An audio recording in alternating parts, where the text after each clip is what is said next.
Hello students, एक बार फिर स्वागत है आपका अथर्व जी के क्लासेस में। आज हम हिस्ट्री नहीं कर रहे हैं, आज हम जुलाई के करंट अफेयर्स करेंगे। तो चलिए शुरू करते हैं। भारत में राष्ट्रीय चिकित्सक दिवस यानी कि नेशनल डॉक्टर्स डे कब मनाया जाता है? उत्तर है 1 जुलाई। 1 जुलाई को प्रख्यात चिकित्सक, शिक्षाविद, स्वतंत्रता सेनानी और पश्चिम बंगाल के पूर्व मुख्यमंत्री डॉक्टर विधान चंद्र रॉय की जन्म और पुण्यतिथि दोनों हैं। डॉक्टर विधान चंद्र रॉय को 1961 में भारत रत्न का सम्मान दिया गया और उनकी मृत्यु के पश्चात doctor BC Roy national award institute किया गया। ये अवार्ड डॉक्टर्स को उनकी सेवाओं के लिए हर साल दिया जाता है और भारत में डॉक्टर्स के लिए ये सबसे ऊंचा सम्मान है। इस पुरस्कार को हर वर्ष 1 जुलाई को भारत के राष्ट्रपति देते हैं। अगला प्रश्न है, रिसेंटली महाराष्ट्र के नए मुख्यमंत्री के रूप में किसने शपथ ली है? उत्तर है एकनाथ शिंदे। उन्होंने उद्धव ठाकरे को रिप्लेस किया है। यहाँ मुझे लगता नहीं कि इतना सरल क्वेश्चन आपसे पूछा जाएगा। क्वेश्चन इस टाइप से पूछा जा सकता है कि एकनाथ शिंदे के पास उद्धव ठाकरे सरकार में कौन सा विभाग था? तो उत्तर है वो उद्धव ठाकरे सरकार में शहरी विकास और सार्वजनिक मामलों के मंत्री थे। हालांकि बाद में उन्हें इस पद से भी हटा दिया गया था। चूंकि महाराष्ट्र चीफ मिनिस्टर की बात चली है तो एक और प्रश्न महाराष्ट्र सरकार पर पूछा जा सकता है, वो है महाराष्ट्र राज्य की स्थापना कब हुई थी और इसके पहले मुख्यमंत्री कौन थे? तो उत्तर है 1 मई 1960 को महाराष्ट्र राज्य की स्थापना हुई थी, जो कि पहले बॉम्बे स्टेट था और बॉम्बे स्टेट से गुजरात और महाराष्ट्र अलग अलग 2 राज्य बने 1 मई 1960 को। और यशवंत राव चौहान महाराष्ट्र के पहले मुख्यमंत्री थे। अगला प्रश्न है, महाराष्ट्र विधानसभा के अध्यक्ष के रूप में किसे चुना गया है? तो उत्तर है राहुल नरवेकर को। यहाँ मैं आपको ये भी बता दूं कि राहुल नरवेकर भारत में किसी भी विधानसभा के सबसे कम उम्र के स्पीकर बने हैं। अगला प्रश्न है, यूएस सुप्रीम कोर्ट में नियुक्त होने वाली पहली अश्वेत महिला का नाम बताएं। उत्तर है केतनजी ब्राउन जैक्सन। उन्हें यूएस सुप्रीम कोर्ट में एसोसिएट जस्टिस के रूप में नियुक्त किया गया है। अगला प्रश्न है, फेमिना मिस इंडिया 2022 का खिताब किसने जीता है? उत्तर है कर्नाटका से सिनी शेट्टी ने।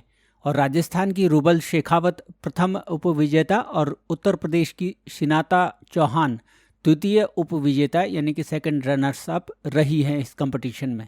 अगला प्रश्न है, आंध्र प्रदेश के पूर्वी गोदावरी जिले के भीमावरम में किस स्वतंत्रता सेनानी की 30 फुट ऊंची कांस्य प्रतिमा का अनावरण किया गया है? उत्तर है अल्लूरी सीताराम राजू। अल्लूरी सीताराम राजू एक भारतीय क्रांतिकारी थे जिन्होंने की ब्रिटिश औपनिवेशिक शासन के खिलाफ सशस्त्र अभियान छेड़ा था। उन्होंने अंग्रेजों द्वारा बनाए गए वन कानूनों का विरोध किया जो आदिवासियों को उनके पारंपरिक तरीके से खेती करने से रोकते थे। उन्होंने सभी जनजातियों को अंग्रेजों के खिलाफ एकजुट किया और 1922 में रंपा विद्रोह का नेतृत्व किया।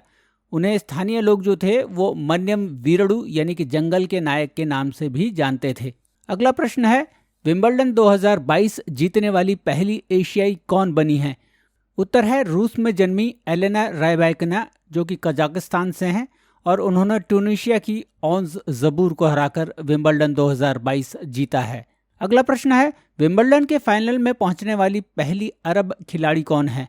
तो उत्तर है ऑन्स जबूर और जिन्हें कजाकिस्तान की एलेना रैबिनका ने हराया है। अगला प्रश्न है, कल्पना चावला और सुनीता विलियम्स के बाद अंतरिक्ष में प्रवेश करने वाली तीसरी भारतीय मूल की महिला कौन बनी है? उत्तर है शिरीषा बंदला। शिरीषा का जन्म आंध्र प्रदेश के गुंटूर जिले में हुआ था और बाद में वो परिवार सहित अमेरिका चली गई और अब वो एक अमेरिकन एरोनॉटिकल इंजीनियर हैं। जब स्पेस की बात चली है तो मैं आप लोगों से भी एक प्रश्न पूछना चाहूँगा कि भारत का पहला और अकेला अंतरिक्ष यात्री कौन है? आप मुझे इस प्रश्न का जवाब कमेंट बॉक्स में लिखकर दे सकते हैं। अगला प्रश्न है, आलिया भट्ट ने हाल ही में कौन सी हॉलीवुड फिल्म पूरी की है? उत्तर है हार्ट ऑफ स्टोन। ये आलिया भट्ट की पहली हॉलीवुड फिल्म है। अगला प्रश्न है, भारतीय वायुसेना की उस पिता पुत्री की टीम का नाम बताइए जिन्होंने हाल ही में हॉक 132 नामक एक ही फॉर्मेशन में उड़ान भरी है। तो उत्तर है अनन्या शर्मा जो कि फ्लाइंग ऑफिसर हैं और उनके पिता संजय शर्मा जो एक एयर कोमोडोर हैं। इन दोनों एयरफोर्स ऑफिसर्स ने रिसेंटली एक ही फॉर्मेशन जिसे कि हॉक 132 का नाम दिया गया उसमें उड़ान भरी। अगला प्रश्न है, यूक्रेन की किस गणितज्ञ ने प्रतिष्ठित फील्ड मेडल 2022 जीता है? उत्तर है प्रोफेसर मरीना वियाजोवस्का ने। आपको ये बता दूं कि फील्ड मेडल को गणित का नोबेल पुरस्कार माना जाता है। ये पुरस्कार कनाडा के गणितज्ञ जॉन चार्ल्स फील्ड्स के नाम पर रखा गया है और इसे देता है IMU यानी इंटरनेशनल मैथमेटिकल यूनियन। NGO है, नॉन गवर्नमेंटल ऑर्गेनाइजेशन है और हर 4 साल में ये अवार्ड दिया जाता है 40 से कम उम्र के गणितज्ञों को। IMU का परमानेंट सेक्रेटरीट बर्लिन जर्मनी में है। अब यहाँ एक और प्रश्न उठता है कि गणित के क्षेत्र में दिया जाने वाला एक और अन्य अंतर्राष्ट्रीय अवार्ड कौन सा है? तो इसका उत्तर मैं पिछली वीडियोस में अपने कहीं दे चुका हूं और आपको मुझे ये बताना है कि गणित के क्षेत्र में फील्ड्स अवार्ड के अलावा और कौन सा अवार्ड दिया जाता है। आप मुझे कमेंट बॉक्स में लिखकर ज़रूर बताएं। अगला प्रश्न है, किसके संस्मरण को मास्टरमाइंड का नाम दिया गया है, यानी whose memoirs are named as mind master? उत्तर है विश्वनाथन आनंद। हम सबको पता है कि विश्वनाथन आनंद भारत के एक प्रमुख चेस खिलाड़ी हैं। अगला प्रश्न है, किस प्रसिद्ध धाविका को इस वर्ष राज्यसभा के लिए नामित किया गया है? उत्तर है PT उषा। PT उषा भारत की एक जानी मानी एथलीट रह चुकी हैं और उनके बारे में मैंने अपने एक पुराने वीडियो में चर्चा की है, जिसका आई बटन मैं ऊपर दे रहा हूं। आप उस वीडियो को ज़रूर देखें, क्योंकि मैंने उसमें ओलंपिक्स पर बहुत सारे क्वेश्चंस कवर किए हैं जो आने वाले एग्जाम्स में पक्का पूछे जाएंगे। अगला प्रश्न है, किस भारतीय अमेरिकी का नाम IMF की वॉल ऑफ फॉर्मर इकोनॉमिस्ट्स में आया है? तो उत्तर है गीता गोपीनाथ। गीता गोपीनाथ को रिसेंटली IMF का फर्स्ट डेप्यूटी मैनेजिंग डायरेक्टर भी बनाया गया है। अगला प्रश्न है, हाल ही में जापान के किस पूर्व प्रधानमंत्री की गोली मारकर हत्या कर दी गई है? उत्तर है Shinzo Abe. Shinzo Abe Japan की लिबरल डेमोक्रेटिक पार्टी के अध्यक्ष थे और वो 2006 से 2007 और फिर 2012 से 2020 तक जापान के प्रधानमंत्री रहे थे। अगला प्रश्न है, कौन सा राज्य 13 एक्सप्रेस वे वाला पहला भारतीय राज्य बन गया है? उत्तर है उत्तर प्रदेश। अगला प्रश्न है, विश्व जनसंख्या दिवस कब मनाया जाता है? उत्तर है 11 जुलाई को। अगला प्रश्न है, हाल ही में किस शहर में सबसे लंबा डबल डेकर पुल बनाया गया है? उत्तर है नागपुर में। ये सबसे बड़े डबल डेकर ब्रिज का विश्व रिकॉर्ड है और इसकी लंबाई 3.4 किलोमीटर है। अगला प्रश्न है, जापान के order of the rising sun पुरस्कार से किसे सम्मानित किया गया है? उत्तर है नारायण कुमार को। नारायण कुमार वाइस प्रेसिडेंट हैं संसार समूह के और जापान के साथ आर्थिक संबंधों को मजबूत बनाने के लिए उन्हें ये पुरस्कार दिया गया है। अगला प्रश्न है, कौन सा हवाई अड्डा हाल ही में देश का पहला कार्बन न्यूट्रल एयरपोर्ट बना है? उत्तर है लेह हवाई अड्डा। अगला प्रश्न है, कौन सा भारतीय गेंदबाज 150 एक दिवसीय विकेट लेने वाला पहला सबसे तेज भारतीय गेंदबाज बन गया है? उत्तर है मोहम्मद शमी। मोहम्मद शमी ने केवल 80 मैचेस में 150 विकेट लिए हैं और उन्होंने अजीत आगरकर का रिकॉर्ड तोड़ दिया है, जो कि 97 मैचेस का है। अजीत आगरकर ने अपने 150 विकेट 97 मैचेस में लिए थे। अगला प्रश्न है, विश्व शतरंज दिवस कब मनाया जाता है? उत्तर है 20 जुलाई। 1924 में पेरिस में अंतर्राष्ट्रीय शतरंज महासंघ यानी FIDE की स्थापना की गई थी और इसी दिन को मार्क करने के लिए विश्व शतरंज दिवस मनाया जाता है। इसे पहले चतुरंगा नाम से भी जाना जाता था और कहा जाता है कि शतरंज की शुरुआत एक्चुअली भारत में ही हुई थी। और आपको ये भी पता होना चाहिए कि भारत ने इस साल चेस ओलंपियाड का आयोजन किया है, जो आजकल तमिलनाडु में खेला जा रहा है। अगला प्रश्न है, हाल ही में किस अभिनेता को संयुक्त अरब अमीरात ने प्रतिष्ठित गोल्डन वीजा दिया है? उत्तर है कमल हसन को, जो भारत के एक जाने माने एक्टर हैं। ये पहले शाहरुख खान और ममूटी जैसे एक्टर्स को भी मिल चुका है। और ये गोल्डन वीज़ा होता क्या है? गोल्डन वीज़ा UAE सरकार द्वारा दिया जाता है और ये 5 से 10 साल के लिए होता है और ये ऑटोमेटिकली रिन्यू हो जाता है। अगला प्रश्न है, केरल के सर्वोच्च फिल्म पुरस्कार JC डैनियल पुरस्कार से किसे सम्मानित किया गया है? उत्तर है मलयालम फिल्म निर्माता KP कुमारन को। अगला प्रश्न है, राष्ट्रीय फिल्म पुरस्कार 2022 में सर्वश्रेष्ठ फीचर फिल्म का पुरस्कार किस फिल्म ने जीता है? उत्तर है सोराराई पोट्रू। ये एक तमिल फिल्म है। अगला प्रश्न है, राष्ट्रीय फिल्म पुरस्कार 2022 में सर्वश्रेष्ठ अभिनेता का पुरस्कार किसने जीता है? उत्तर है फिल्म तानाजी के लिए अजय देवगन और फिल्म सुराराई पोट्रू के लिए सूर्या ने। अगला प्रश्न है, राष्ट्रीय फिल्म पुरस्कार 2022 में सर्वश्रेष्ठ अभिनेत्री का पुरस्कार किसने जीता है? उत्तर है अपर्णा बालमुरली ने फिल्म सुराराई पोट्रू के लिए। अगला प्रश्न है, भारत के 15वें राष्ट्रपति के रूप में किसे नियुक्त किया गया है? तो उत्तर है द्रौपदी मुर्मू। ये दूसरी भारतीय महिला राष्ट्रपति हैं और वो पहली आदिवासी महिला राष्ट्रपति हैं और इससे पहले वो झारखंड के राज्यपाल के रूप में कार्य कर चुकी हैं। प्रश्न ऐसे ही आएगा कि द्रौपदी मुर्मू राष्ट्रपति बनने से पहले किस राज्य की राज्यपाल थी? अगला प्रश्न है, उत्तराखंड के मुख्यमंत्री द्वारा उत्तराखंड के मंदिरों पर आधारित किस पुस्तक का विमोचन किया गया है? उत्तर है बियॉन्ड द मिस्टी वॉल। ये सुश्री आराधना जौहरी जो सीनियर IAS हैं उन्होंने लिखी है ये पुस्तक। अगला प्रश्न है, 35 वर्ष की राष्ट्र सेवा के बाद किस जहाज को रिसेंटली सेवा मुक्त कर दिया गया? उत्तर है INS सिंधुध्वज को। अगला प्रश्न है, 2025 विश्व एथलेटिक्स चैंपियनशिप की मेजबानी कौन सा देश करेगा? उत्तर है टोक्यो। अगला प्रश्न है, भारत का कौन सा एयर स्क्वाड्रन 2025 तक सेवानिवृत्त हो जाएगा? उत्तर है MiG-21 का। 1960 के दशक में भारतीय वायुसेना में शामिल इस जहाज को अतीत में अपने घातक रिकॉर्ड के लिए फ्लाइंग कॉफिन के नाम से भी जाना जाता है। अगला प्रश्न है, बर्मिंघम में आयोजित कॉमनवेल्थ गेम्स में भारोत्तोलन में भारत के लिए पहला स्वर्ण किसने जीता है? उत्तर है वेट लिफ्टर मीराबाई चानू ने। अगला प्रश्न है, कॉमनवेल्थ गेम्स में भारत की सबसे छोटी उम्र की खिलाड़ी कौन है? तो उत्तर है अनाहत सिंह जो 14 वर्ष की एथलीट हैं और वो स्क्वैश की प्लेयर हैं। अगला प्रश्न है, रेजिमेंट ऑफ आर्टिलरी के सम्मान में किस चोटी को गन हिल का नाम दिया गया है? उत्तर है लद्दाख क्षेत्र में स्थित द्रास चोटी को। और आपको ये पता ही होगा कि कारगिल युद्ध में आर्टिलरी ने हमारी जीत में एक प्रमुख भूमिका निभाई थी। अगला प्रश्न है, किस प्रसिद्ध शहीद की पुण्यतिथि 31 जुलाई को मनाई गई है? उत्तर है शहीद उधम सिंह। ये वो व्यक्ति थे जिन्होंने 13 मार्च 1940 को लंदन में जनरल डायर की हत्या कर दी थी। आप सबको पता है कि जनरल डायर जलियांवाला बाग कांड के लिए जिम्मेदार थे। अगला प्रश्न है, NTPC ने किस स्थान पर भारत की सबसे बड़ी तैरती सौर ऊर्जा परियोजना शुरू की है? उत्तर है तेलंगाना में। NTPC लिमिटेड ने तेलंगाना में 100 मेगावाट का Ramagundam floating solar power project start किया है। अगला प्रश्न है, भारत में निर्मित पहला सर्जिकल रोबोटिक सिस्टम SSI मंत्र किसने स्थापित किया है?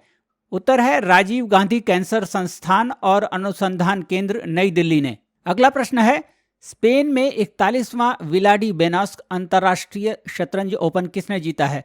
उत्तर है भारत के ग्रैंड मास्टर अरविंद चिदम्बरम ने। आर्मीनिया के रॉबर्ट होवरनेसियान और भारत के ही रौनक सिंधवानी को हराकर उन्होंने ये खिताब जीता है। अगला प्रश्न है, कौन सा राज्य अपनी इंटरनेट सेवा रखने वाला देश का पहला और एकमात्र राज्य बन गया है? उत्तर है केरल। केरल के मुख्यमंत्री ने रिसेंटली ये अनाउंस किया है कि उन्होंने सेंटर से जो भी फॉर्मेलिटीज़ होती हैं वो कर ली हैं और अब वो पहले और एकमात्र राज्य हैं जिनकी अपनी इंटरनेट सेवा है। अगला प्रश्न है, प्रधानमंत्री नरेंद्र मोदी ने किस स्थान पर राष्ट्रीय प्रतीक जो कि lion capital of Sarnath Ashoka pillar है उसका अनावरण किया है? उत्तर है नए संसद भवन की छत पर। अगला प्रश्न है, नेल्सन मंडेला अंतर्राष्ट्रीय दिवस किस दिन मनाया जाता है? उत्तर है 18 जुलाई को। आपको पता होना चाहिए कि नेल्सन मंडेला साउथ अफ्रीका के एक अश्वेत नेता थे जिन्होंने कि रंग भेद के खिलाफ आवाज़ उठाई थी और वो उन विदेशियों में एक हैं जिन्हें भारत रत्न का अवार्ड भी दिया जा चुका है। संयुक्त राष्ट्र संघ के अनुसार नेल्सन मंडेला अंतर्राष्ट्रीय दिवस का विषय है जो कुछ भी है उसके साथ जहाँ है वहाँ से करें, मतलब do what you can with what you have और वेयर यू आर। अगला प्रश्न है, कौन सी भारतीय लड़की दक्षिण पोलैंड में एनालॉग अंतरिक्ष यात्री कार्यक्रम को पूरा करने वाली सबसे कम उम्र की लड़की बन गई है? उत्तर है जाह्नवी डोंगती। ये आंध्र प्रदेश से हैं और केवल 19 वर्ष की हैं। अगला प्रश्न है, 2022 के राष्ट्रमंडल खेलों का आदर्श वाक्य क्या है? उत्तर है स्पोर्ट्स फॉर ऑल। अगला प्रश्न है, भारतीय इंटरनेट के जनक के रूप में किसे जाना जाता है? उत्तर है विदेश संचार निगम लिमिटेड यानी बीएसएनएल के पूर्व अध्यक्ष ब्रजेंद्र सिंघल को। उन्हें एक अनऑफिशियल नाम भी दिया गया है जो है बुलडोजर। और क्यों दिया गया है? इसलिए दिया गया है कि उन्होंने सारी बाधाओं को पार करते हुए बीएसएनएल को $125 मिलियन की कंपनी से बढ़ाकर $1.65 बिलियन की कंपनी बनाया है। अगला प्रश्न है, किस खिलाड़ी ने 7वां विंबलडन पुरुष खिताब और 21वां ग्रैंड स्लैम खिताब जीता है? उत्तर है सर्बिया के नोवाक जोकोविच ने निक किर्गियोस जो ऑस्ट्रेलिया के उन्हें हराकर अपना 7वां विंबलडन और 21वां ग्रैंड स्लैम जीता है। अगला प्रश्न है, विश्व की सबसे तेज ग्राफिक चिप DRAM किसने बनाई है? उत्तर है सैमसंग। आपको पता ही होगा सैमसंग एक साउथ कोरियन कंपनी है। और ये DRAM चिप क्या होती है?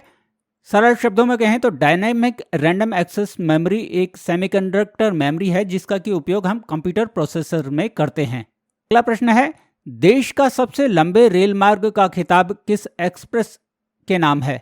उत्तर है विवेक एक्सप्रेस। विवेक एक्सप्रेस जो असम के डिब्रूगढ़ से तमिलनाडु के कन्याकुमारी तक चलती है। पहले ये हिमसागर एक्सप्रेस हुआ करती थी जो जम्मू कश्मीर से कन्याकुमारी तक चलती थी। अगला प्रश्न है, विश्व चॉकलेट दिवस कब मनाया जाता है? उत्तर है हर साल 7 जुलाई को विश्व चॉकलेट दिवस मनाया जाता है और ये चॉकलेट के आविष्कार की याद में मनाया जाता है। अगला प्रश्न है, प्रतिष्ठित mother Teresa memorial award for social justice 2021 से किसे सम्मानित किया गया है? उत्तर है दिया मिर्जा जो नेशनल गुडविल एम्बेसडर हैं UNEP की, और एक एनवायरमेंटल एक्टिविस्ट हैं मिस्टर अफरोज शाह। इन दोनों को यह अवार्ड दिया गया है। अगला प्रश्न है, जापानी सरकार ने पूर्व प्रधानमंत्री शिंजो आबे को किस सम्मान से सम्मानित करने की घोषणा की है? उत्तर है the collar of the supreme order of chrysanthemum. यह सिंपल भाषा में कहें तो जापान का सबसे ऊंचा अलंकरण। अगला प्रश्न है, 2028 के ग्रीष्मकालीन ओलंपिक और पैरालंपिक खेलों की मेजबानी कौन सा देश करेगा? उत्तर है लॉस एंजलिस, संयुक्त राज्य अमेरिका। अगला प्रश्न है, दुनिया की दूसरी सबसे ऊंची चोटी K2 पर चढ़ने वाली पहली बांग्लादेशी कौन बन गई है? उत्तर है वसीफा नजरीन। अगला प्रश्न है, Dilip Kumar in the shadow of A legend नामक पुस्तक के लेखक कौन हैं? उत्तर है फैजल फारूकी। अगला प्रश्न है, कारगिल विजय दिवस किस दिन मनाया जाता है? उत्तर है 26 जुलाई को। 1999 में पाकिस्तान से हमने ये युद्ध जीता था। अगला प्रश्न है, उपभोक्ता मामले के विभाग DOCA द्वारा ग्राहकों को सशक्त बनाने और उनके अधिकारों के प्रति जागरूकता बढ़ाने के उद्देश्य से कौन सा शुभंकर बनाया गया है? उत्तर है जागृति। अगला प्रश्न है, ISSF निशानेबाजी टूर्नामेंट में स्कीट निशानेबाजी में किस भारतीय निशानेबाज ने स्वर्ण पदक जीता है? उत्तर है मेराज अहमद खान ने। और ये स्कीट शूटिंग क्या होती है? ये एक तरह की शूटिंग प्रतियोगिता है जिसमें कि एक टारगेट को उछाला जाता है एयर में और उसको निशाना मारना होता है निशानेबाज को। अगला प्रश्न है, ग्लोबल एनर्जी प्राइज 2022 किसने जीता है? उत्तर है भारतीय मूल के प्रोफेसर कौशिक राजशेखर ने। अब ग्लोबल एनर्जी अवार्ड के बारे में थोड़ा सा बता दूं। ये अवार्ड उन लोगों को दिया जाता है कि जो कि एनर्जी को बचाने या एनर्जी के क्षेत्र में कुछ नया आविष्कार करते हैं। और इसकी स्थापना जोरस एल्फरोव ने की थी जिनको कि 2002 में फिजिक्स का नोबेल पुरस्कार मिला था। तो इस पुरस्कार के फाउंडर जो हैं वो रशियन हैं और रशियन प्रेसिडेंट ही इस पुरस्कार को प्रदान करते हैं। अगला प्रश्न है, AR रहमान ने 44वें अंतर्राष्ट्रीय शतरंज ओलंपियाड के लिए कौन सा गाना तैयार किया है? तो उत्तर है वणक्कम चेन्नई। आपको पता है AR रहमान एक ग्रैमी अवार्ड विनर है और भारत के प्रख्यात संगीतज्ञ हैं। अगला प्रश्न है, ICC महिला वनडे विश्व कप 2025 की मेजबानी कौन करेगा? उत्तर है भारत। अगला प्रश्न है, 2024 महिला T20 विश्व कप की मेजबानी कौन करेगा? उत्तर है बांग्लादेश। और 2026 में ये इंग्लैंड में आयोजित किया जाएगा। अगला प्रश्न है, महिला T20 चैंपियंस ट्रॉफी 2027 के लिए मेजबानी के अधिकार किसने प्राप्त किए हैं? उत्तर है श्रीलंका ने। अगला प्रश्न है, स्विट्जरलैंड के गस्टाड में आयोजित स्विस ओपन टेनिस टूर्नामेंट 2022 किसने जीता है? उत्तर है नॉर्वे के कैस्पर रूड ने फाइनल में इटली के मोटेवो बैरेटिनी को हराकर ये खिताब जीता है। अगला प्रश्न है, इंग्लैंड में लीसेस्टर क्रिकेट ग्राउंड का नाम भारत के किस महान क्रिकेटर के नाम पर रखा गया है? उत्तर है सुनील गावस्कर। अगला प्रश्न है, सिंगापुर ओपन के फाइनल में सुपर 500 का खिताब किसने जीता है? उत्तर है पीवी सिंधु, जो कि भारत की एक प्रसिद्ध बैडमिंटन खिलाड़ी हैं। अगला प्रश्न है, किस देश ने 2024 के बाद अंतर्राष्ट्रीय अंतरिक्ष स्टेशन छोड़ने का फैसला किया है? उत्तर है रूस ने। अगला प्रश्न है, एशिया कप 2022 श्रीलंका से किस देश में स्थानांतरित हुआ है? उत्तर है यूनाइटेड अरब अमीरात में। अगला प्रश्न है, अंतर्राष्ट्रीय प्लास्टिक बैग मुक्त दिवस 2022 कब मनाया गया है? उत्तर है 3 जुलाई को। अगला प्रश्न है, भारत में प्रथम भारत पशु स्वास्थ्य शिखर सम्मेलन 2022 का आयोजन किस स्थल में किया गया है? उत्तर है नई दिल्ली में। अगला प्रश्न है, सी गार्डियंस 2 किन देशों द्वारा आयोजित एक संयुक्त समुद्री अभ्यास है? उत्तर है चीन और पाकिस्तान। अगला प्रश्न है, खारची किस राज्य में मनाया जाने वाला पारंपरिक त्योहार है? ये त्रिपुरा का एक सप्ताह चलने वाला त्योहार है जिसमें कि 14 देवी देवताओं की पूजा की जाती है। अगला प्रश्न है, भारत में राष्ट्रीय ध्वज दिवस किस दिन मनाया जाता है? उत्तर है 22 जुलाई। और 22 जुलाई को ध्वज दिवस इसलिए मनाया जाता है क्योंकि इसी दिन 1947 में भारत के राष्ट्रीय ध्वज के रूप में तिरंगे को अपने वर्तमान स्वरूप में अपनाया गया था। अगला प्रश्न है, sir Winston Churchill leadership award हाल ही में किस नेता को दिया गया है? उत्तर है व्लादिमीर ज़ेलेंस्की को, जो कि यूक्रेन के प्रेसिडेंट हैं। अगला प्रश्न है, भारत की पहली EI संचालित डिजिटल लोक अदालत कहाँ शुरू की गई है? उत्तर है राजस्थान में। अगला प्रश्न है, श्रीलंका के नवे राष्ट्रपति के रूप में किसे चुना गया है? उत्तर है रनिल विक्रमसिंघे को। अगला प्रश्न है, विश्व एथलेटिक चैंपियनशिप में भाला फेंक में रजत पदक किसने जीता है? उत्तर है नीरज चोपड़ा ने। अगर आपको यह वीडियो पसंद आया हो तो इसे लाइक और शेयर ज़रूर करें अपने दोस्तों में, और इस चैनल को ज़रूर सब्सक्राइब करें। Thank you very much for watching this video.